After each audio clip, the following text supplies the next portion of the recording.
Hey, what's up, metal and heavy music fans? It's Flight of Icarus again with MetalTrenches.com, and today I want to share with you 5 albums that I just can't really stand from bands that I generally love every album.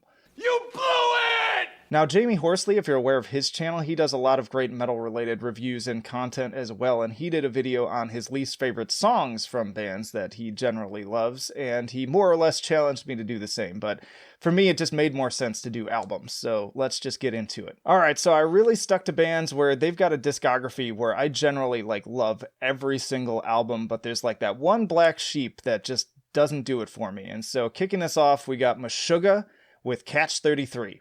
I talked about this in my Meshuggah tier list. I love pretty much every single Meshuggah album. Even their debut has elements of it that I find interesting, but Catch 33 for me, even though I respect it, it's just, I don't listen to it. I don't enjoy it. Every time I go back to it, I hope that maybe something will click, and I know some people love this album. I have a bunch of people, even in the comment section there, talking about how this is their favorite Meshuggah album and why, and that's great. If that's fine for you, but for me, I just find this album to be mostly a very dull slog. There are some interesting moments here and there that pop up that I enjoy, but by and large, I will reach for any other Meshuggah album besides Catch 33. Alright, another one that I've talked about a few times on this channel is Deftones with Gore. I was supremely disappointed with this album. I have been an OG Deftones fan for a very, very long time, since my high school days. Love every album. I've had different levels of disappointments with some of the albums over the years, particularly I remember when their self-titled album came up, following up the amazingness that was White Pony. I don't love that album, but I also enjoy it. I still like to listen to it. Gore, just in general, can't do it. Just can't do it. In fact, I think it's the only Deftones album I don't have physically on the shelf behind me. And if I ever see it in a bin for $4, then I'll probably pick it up just to complete the collection. But I just can't. It's so boring and just saccharine and has none of the heaviness that I look for in a Deftones album, especially coming off of Koi no Yokan, which is one of my favorites. In fact, I might even put that in my top 3, at least my top 5 Deftones albums. And again, if you want to hear more of my thoughts on that, I have a whole Deftones tier list as well. But yeah, Gore just doesn't do it for me. And if it does it for you, fine, but keep it to yourself. Hey, sorry to interrupt the video, but if you like to be kept up to date with the best and brightest metal bands and albums from the underground and above, I just wanted to remind you that you should hit that subscribe button down below. Plenty more videos for you to explore on the channel. Alright, next up, moving into metalcore, I've got As I Lay Dying with Shadows Are Security, and I feel like this is another really kind of controversial pick, because a lot of people really enjoyed this album. I really didn't. I love the debut, and I love An Ocean Between Us. Between that, I just feel like this is kind of their worst album. It's got 2 really great singles on it that I enjoy and I always put in my playlist when I'm listening to them. But as far as a full album, I just feel like it's kind of dull, it's kind of generic, doesn't do anything particularly special, there's not a lot of standout moments, and yeah, it's just not my thing. I would much rather pick up the first album, An Ocean Between Us, or really any album past that I feel like surpasses this album in quality, and I really enjoyed the new one as well and continue to listen to that, but Shadows of Security, not for me. Alright, this one I feel like will probably be the least controversial choice on this list because it's just so easy to hate on this album, and there's been so many people who have talked about how bad this album is within an otherwise amazing discography, and that is The Hunter from Mastodon.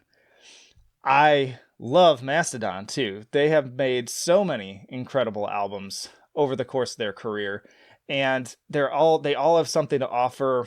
They all have this amazing build to them too. I feel like each one just kind of gets better, especially once you get to Crack the Sky, which is my personal favorite. But even though I didn't like the new album very much either, I felt like it had enough moments on it, enough consistency within it, that I would go back and continue to listen to it, and it's not an album I would say I hate. The Hunter, can't fucking stand this album. It is, it's just bad. There's maybe one good song on it. There's another song I like the music video for with the the puppets, where it's like it's almost like a Sesame Street thing, but everything's exploding and all the puppets are dying. But it's like a B-side. It's like not even actually on the album, if I'm getting that correct. And yeah, even though I like the cover art, I like the aesthetic of it, I kind of like want to like this album just because I like all their other albums. But I have tried, man, and it's just it's a no from me.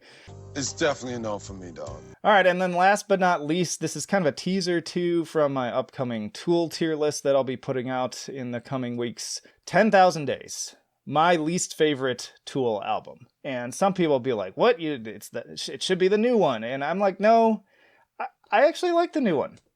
It's not my favorite by any means, and it's pretty far down the list, but it's better than 10,000 Days, I would argue. 10,000 Days has 3 incredible songs on it. You've got Zombie, you've got The Pot, and you've got Vicariously. I challenge you to tell me that any of the other songs outside of those 3 are truly like incredible songs. There are other songs outside of those that they're fine, they're good, they're good to listen to, but they're not like the one. Be real, they're not the songs you're going to choose for your playlist if you're going to listen to Tool. Come on now. It's another album that's just kind of, most of these albums, I pick them because they're just kind of boring. They don't do a whole lot for me. Again, I kind of respect it and I understand like where it's coming from, because Maynard was going through a lot, I believe, with like the death of his mother around this time, I think to cancer, and that's actually like a main reference point for the album. So it makes sense that it's not the same vibe as like Lateralis or whatever, but yeah, it just does something for him, doesn't do a whole lot for me. I'm just not feeling that connection. The songs in general just don't do it for me. And yeah, so those are my 5 albums that I just don't particularly enjoy from 5 bands that I just love, like that I would rank up there in my favorites. But let me know down in the comments, what are some albums from your favorite bands that you can't stand? And also, by all means, argue with me. If there's an album on this list that you feel like doesn't belong on there, first of all, fuck you, it's my opinion, and so you can't change my opinion. But no, if you have a different opinion, again, I'm genuinely interested to hear why you feel that way and get a conversation going. But yeah, as usual, stick around if you're new here. Please do subscribe if you'd like to be kept up to date with the best and brightest metal bands and albums from the underground and above. Then there's plenty more to explore here. And then, of course, in the description, you can find links to social media, Patreon, Subscribe Star, metaltrenches.com, all that jazz. But that'll do it for this one. Flight of Icarus signing off. I will see you in the trenches. Get out of here. You belong in a garbage